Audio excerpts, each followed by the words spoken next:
Mister, secondo posto nel girone, partita conquistata dal finale, un po' tra le polemiche, 2 espulsioni. Che partita è stata?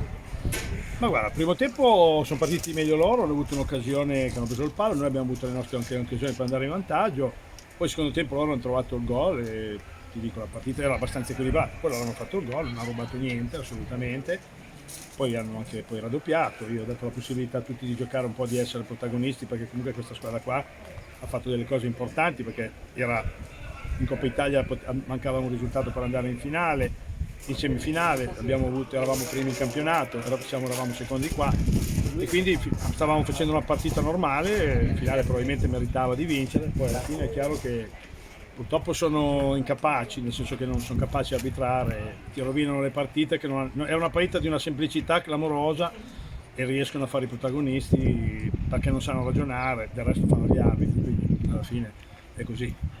E girone, alla vigilia, era quello che ti aspettavi? Il risultato finale? Sopra le aspettative? Sotto le aspettative? No, Bilancio. noi abbiamo deciso, cioè la squadra aveva voglia di fare i playoff e noi li abbiamo conquistati a due domeniche dalla fine. Ci sono delle squadre che sicuramente sono più forti di noi, però io sono convinto che chi ha beccato la Chiesa non dorme tanti sonni tranquilli, secondo me. È proprio questo l'altra domanda, l'ultima di questa giornata. Riva Samba, squadra insidiosa, voi senza la mediana titolare, voi comunque Facello e Piana fuori.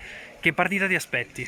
Ma mi aspetto una partita da playoff, una squadra sicuramente noi venderemo cara la pelle sicuro, siamo pronti a giocarcela, indipendentemente purtroppo da queste assenze che ci stanno, ma mi dispiace i ragazzi perché non rispettano la gente che è 6 mesi che lavora e fa gli allenamenti e tutto, loro con 2 cartellini ti precludono magari a 2 giocatori di andare. Mi aspetto una partita da playoff difficile, comunque da battagliare, ma noi saremo pronti senz'altro.